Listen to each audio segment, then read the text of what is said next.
Hello बच्चों, स्वागत है हमारे इस तीसरे लेक्चर में। तो दूसरे लेक्चर में हमने क्या बताया था? संयोजन अपक्रिया, वियोजन अपक्रिया, यानी कि ये सब हो गया था। आज जो है थर्ड लेक्चर है, तो बने रहिए हमारे साथ। और इससे पहले अगर आप लोग हमारे चैनल पर नए हो तो जल्दी से लाइक कर दिया कीजिए और सब्सक्राइब और कमेंट कर दीजिए। तो आज के इस वीडियो में क्या पढ़ना है? विस्थापन अपक्रिया। क्या पढ़ना है? विस्थापन अपक्रिया।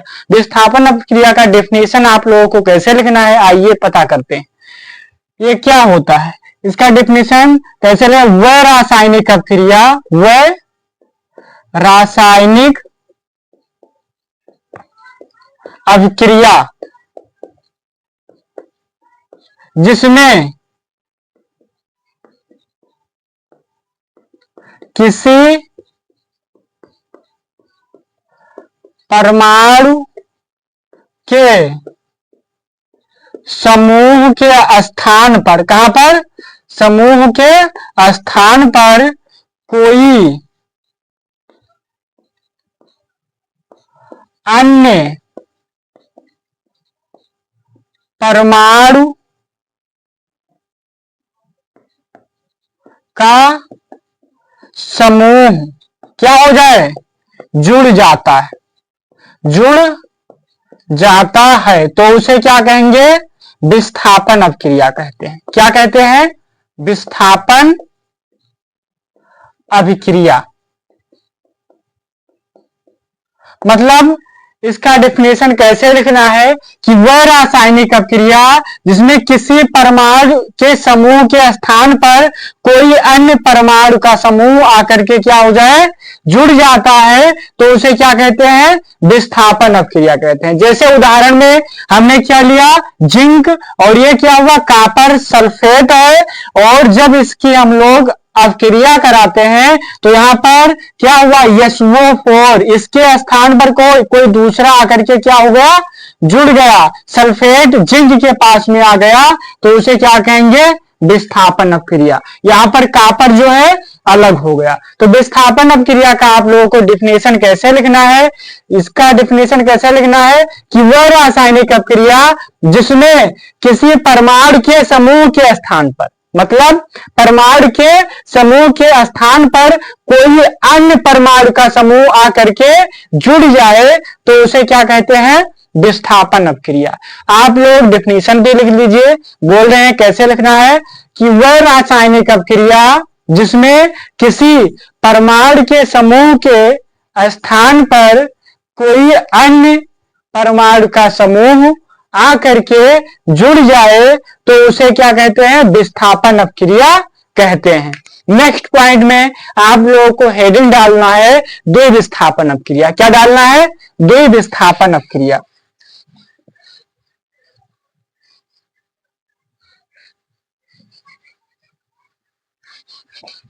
हेडिंग डाल दीजिए द्विविस्थापन अपक्रिया। द्विविस्थापन अपक्रिया। तो इसका डिफिनेशन कैसे लिखना है आपको कि वह रासायनिक अपक्रिया, वह रासायनिक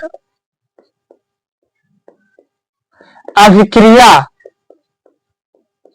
जिसमें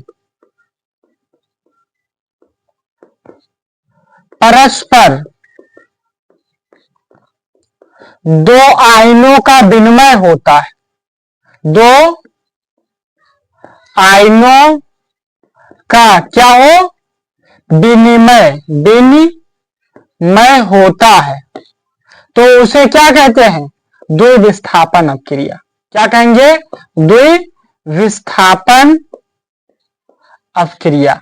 द्विविस्थापन अपक्रिया का डिफिनेशन कैसे लिखना है? पहले इसका एग्जाम्पल समझ लेते हैं। यहां पर क्या लिया जाए? NO3 फिर प्लस NaCl लिया हमने। अब क्या हुआ? इसमें आयनों का परस्पर विनिमय हो रहा है। विनिमय का मतलब होता है अदला बदली। तो यहां पर क्या होगा? Ag इसके पास में चला आएगा। किसके पास में? Cl Ag के पास में चला आएगा, और NO3 इधर आकर के ऐड हो जाएगा। तो यहां पर क्या बना? AgCl फिर प्लस NaNO3 बना।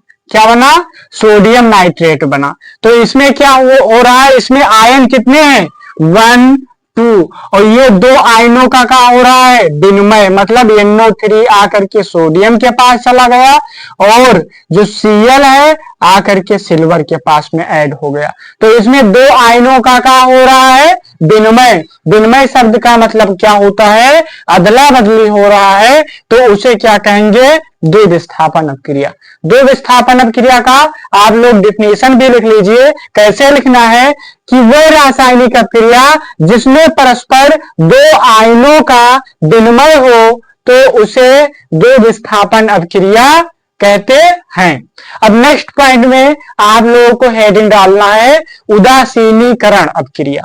उदासीनीकरण अपक्रिया हेडिंग डाल दीजिए। क्या डालना है, उदासीनीकरण अपक्रिया।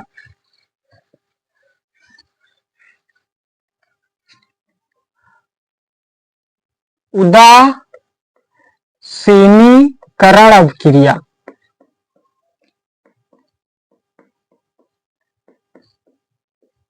इसका डिफिनेशन आप लोगों को कैसे लिखना है, उदासीनीकरण अपक्रिया का डिफिनेशन आप लोगों को कैसे लिखना है, मतलब जब अम्ल और क्षार की अपक्रिया कराते हैं हम लोग तब क्या प्राप्त होता है, नमक प्राप्त होता है, तो उसे हम लोग क्या कहेंगे, उदासीनीकरण अपक्रिया। जैसे यहां पर अम्ल हमने लिया क्या, HCl। HCl अम्ल का जो है डिफिनेशन, जो H+ आयन देता है उसे क्या कहते हैं, उसे क्या कहेंगे, अम्ल कहेंगे। और जो OH- आयन देता है NaOH हो गया।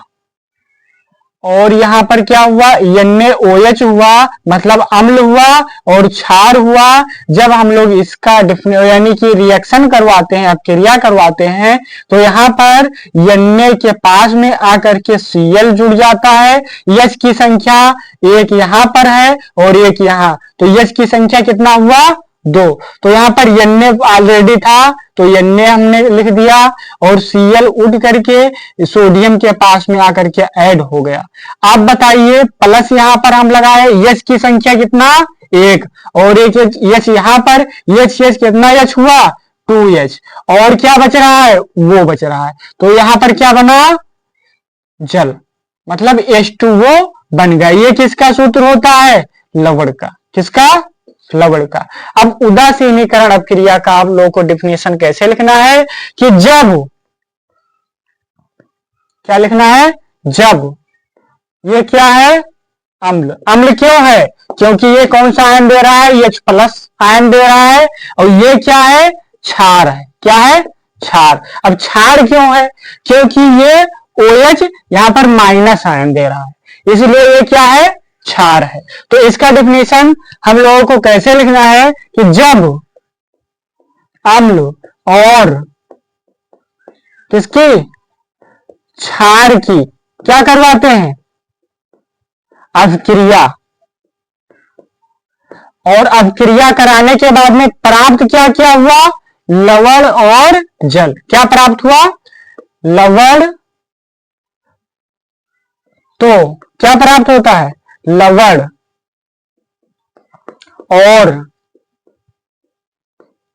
जल प्राप्त होता है, तो उसे क्या कहते हैं, उदासीनीकरण अपक्रिया कहते हैं। क्या, उदासीनीकरण अपक्रिया कहते हैं। उदासीनीकरण अपक्रिया का डिफिनेशन आप लोगों को पता चला होगा। यह क्या हो गया, उदाहरण हुआ। क्या हुआ, उदाहरण। उदासीनीकरण अपक्रिया का आप लोग डिफिनेशन हम बोल रहे हैं, लिख लीजिए, साथ में आप लोगों को नोट्स भी बनाते रहना है। तो इसका डिफिनेशन आप लोगों को कैसे लिखना है कि जब अम्ल और क्षार की अपक्रिया कराते हैं तो लवण और जल प्राप्त होता है, जिसे उदासीनीकरण अपक्रिया कहते हैं। अब नेक्स्ट पॉइंट में आप लोगों को पढ़ना है संक्षारण। संक्षारण आप लोग क्या करिए, हेडिंग डाल दीजिए। हेडिंग डालिए क्या, संक्षारण।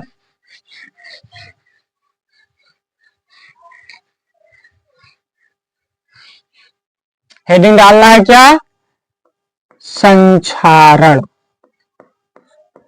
संक्षारण क्या होता है? मतलब जो लोहे पर जंग लगना हुआ, इसका मतलब ये यहां पर समझ लीजिए, यहां पर कोई धातु है, धातु लोहा है। अब लोहे को हम लोग क्या करें, काफी समय तक वायु, वायु का मतलब तो आप लोग जानते ही होंगे, वायु और नमी प्लस किसमें, जहां पर हल्की नमी रहे, और किसमें आर्द्रता, किसमें आर्द्रता के संपर्क में इस लोहे को मतलब आयरन को या धातु को कुछ समय तक रख देते हैं हम लोग, तो उसमें क्या हो जाता है, जंग लग जाता है, जिसी को हम लोग क्या कहते हैं, संक्षारण। संक्षारण का डिफिनेशन आप लोग लिख लीजिए कि जब किसी धातु को, किसी धातु को किसके संपर्क में, वायु, नमी और आर्द्रता के संपर्क में, किसमें, वायु, नमी और आर्द्रता के संपर्क में रखते हैं, क्या करते हैं, रखते हैं, तो वह धातु क्या हो जाती है, संक्षारित हो जाती है।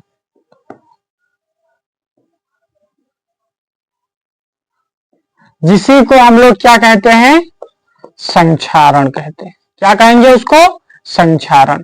संक्षारण का डिफिनेशन आप लोग लिख लीजिए। जैसे हमने क्या लिया, यहां पर आयरन, आयरन का मतलब लोहा होता है, लोहा एक प्रकार का धातु है, तो धातु को हमने क्या किया, वायु, हवा वाले स्थान पर, और यानी कि जहां पर हल्की नमी रहे, पानी वाले स्थान पर हम लोग अगर उसको रख दे रहे हैं कुछ समय तक, महीने 2 महीने तक, तो लोहे में क्या होता है, धीरे धीरे जंग लग जाता है। तो जंग लग जाता है, उसी प्रक्रिया को हम लोग क्या कहते हैं, संक्षारण कहते हैं। तो डिफिनेशन भी आप लोग साथ में लिखते चलिए। कैसे लिखना है, जब किसी धातु को वायु, नमी और आर्द्रता के संपर्क में रखते हैं, तो वह धातु संक्षारित हो जाती है, जिसे संक्षारण कहते हैं। अब नेक्स्ट पॉइंट में आप लोगों को हेडिंग डालना है विकृत गंधता। क्या डालना है, विकृत गंधता।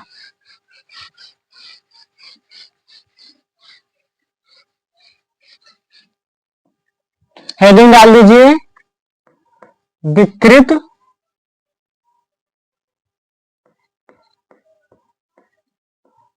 गंधिता।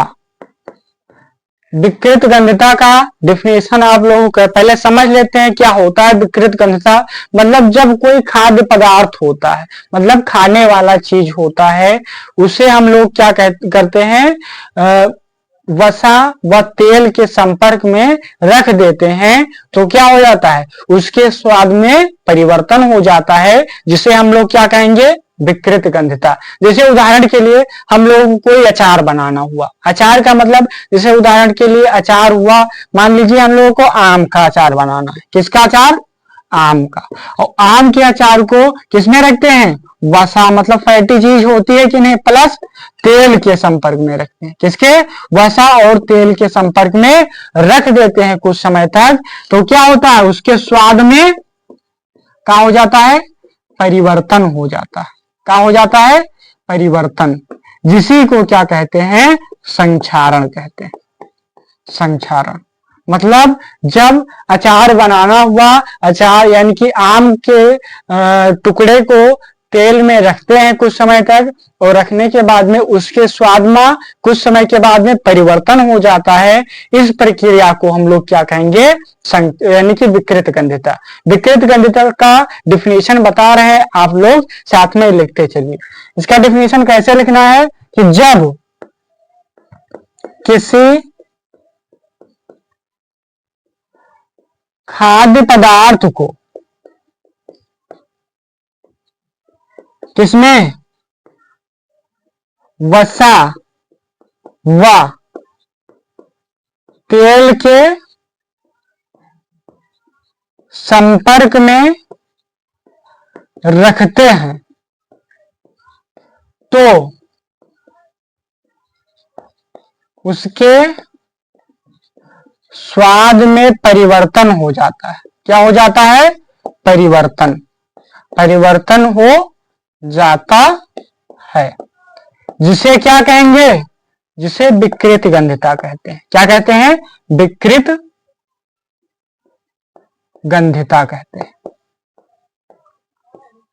विकृत गंधता का डिफिनेशन आप लोग लिख लीजिए। कैसे लिखना है? बोल रहे हैं कि जब किसी खाद्य पदार्थ को वसा व तेल के संपर्क में रखते हैं तो उसके स्वाद में परिवर्तन हो जाता है, जिसे विकृत गंधता कहते हैं। तो आज का वीडियो बस यहीं तक। ये जो है फर्स्ट लेसन रासायनिक अपक्रिया एवं समीकरण समाप्त हो रहा है। अगर आप लोगों को हमारा यह वीडियो समझ में आया हो तो हमारे इस चैनल को सपोर्ट कीजिए, लाइक कर दीजिए और सब्सक्राइब भी कर दिया कीजिए।